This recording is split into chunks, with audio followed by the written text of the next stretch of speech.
It's like building a ship in the middle of the ocean from the keel up, from laying the keel all the way up. And of course you got to float and you got to sail, and all this has to occur while you're actually building the ship, and that's what the station is like.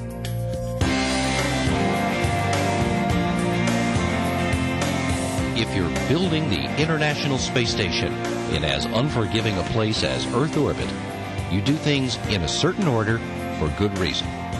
Power is a top priority. You need enough to make everything work. The solar array wing on the S4 truss marks a turning point in station assembly. We really had to build up enough of the infrastructure, both the power and cooling infrastructure, so that when we plugged the partner modules in, we would have a robust system, that we wouldn't have any problems that would cause them to lose at least the minimum amount of power they needed to stay, to keep their systems warm enough that they wouldn't have any problems on orbit. The S4 solar array wings provide that power. The next thing the station needs before new laboratories from Japan and Europe can fly is a place to put them. A second connecting node, about 5 feet longer than Unity, is coming up on mission STS-120. Node 2, named Harmony, is the first new living and working space added to the station since Pirs docked to Zvezda in the summer of 2001. Node 2 is a very big deal, and it's a very big deal for several reasons. A, once it's connected in its ultimate home on the front end of the station, it will provide extra crew quarters for hopefully a crew of 6 sometime in the near future. And it will also provide the connecting points for the Japanese module, the GEM, Kibo, and then the Columbus module from the European Space Agency. On the flight that delivers Harmony, astronauts use the station's Canadarm2 to move the P6 truss from atop the station out to the port end of the truss. When its solar arrays are unfolded, the station will have 3 times the power generating capacity it did during the first 6 years that expedition crews lived on board. And we're going to get additional solar arrays that have already been used on the station and get additional solar array capacity to make sure we get additional energy supply in order to be able to get Columbus module from the European Space Agency on board. And of course, Columbus will expand the scientific capabilities of the International Space Station, and we are all desperately waiting for the moment when Columbus will be docked to the station. The European Laboratory Module, 22.5 feet long, more than 14.5 feet in diameter, will be delivered to the starboard side of Node 2 on shuttle mission STS-122. Columbus will house up to 10 experiment racks. Researchers on Earth and the crew on orbit will join forces on experiments in life sciences, materials sciences, fluid physics, and other disciplines. In future, there will be more of my colleagues from the European Space Agency, from the Japanese Space Agency, and also from the Canadian Space Agency, which will be part of long-term crews. And I think all of the agencies that are involved in the ISS program are looking forward to the moment when we really can utilize the station for its originally designed purpose to act as a multifunctional research laboratory.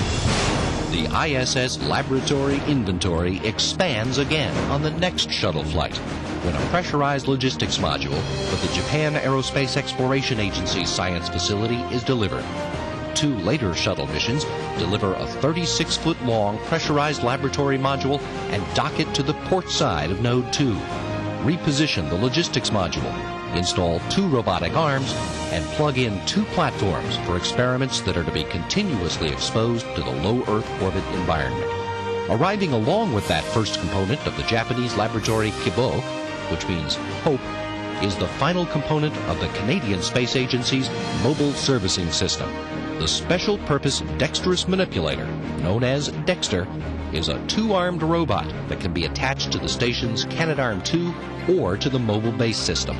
Flown by crew members from inside Destiny, Dexter will perform intricate maintenance and servicing tasks that otherwise require an astronaut to make a spacewalk. In the following years, the station's science capacity will expand again when 2 new Russian laboratories are installed.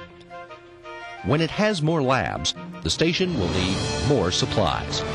The European Space Agency reinforces the supply line with its automated transfer vehicle, a series of uncrewed supply ships with 3 times the cargo capacity of a Russian Progress vehicle. Deliveries to ISS via Progress and Soyuz, ATV and Space Shuttle will be augmented later in the decade by JAXA's H-2 transfer vehicles, which will have capacities slightly smaller than the ATVs. A shuttle flight in 2009 finishes outfitting the station to accommodate 6 crew members full-time.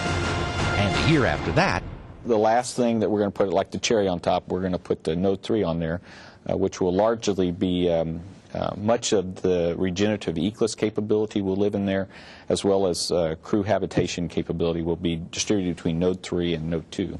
So that's a pretty important module for us as well. By that time, all of the partner agencies will have their own control centers monitoring station operations. NASA's Flight Control Room at the Johnson Space Center in Houston, and Payload Control Center at the Marshall Space Flight Center in Huntsville, Alabama. The Russian Mission Control Center in the Moscow suburb of Koryolov. CSA's Mobile Servicing System Operations Complex in Saint-Hubert near Montreal. ESA's Columbus Control Center outside Munich to monitor science operations in Columbus. And a second control center in Toulouse, France to control the flights of the automated transfer vehicles. And JAXA control teams at the Tsukuba Space Center north of Tokyo, overseeing science operations in Kipo and the flights of the H-2 transfer ships. Although the space shuttles will be retired by 2010, the International Space Station will be the destination for the first flights of the next generation American spaceship, Orion. The vehicle that will take us back to the moon and then to Mars will be part of the international effort to use ISS to learn how to achieve our vision of space exploration.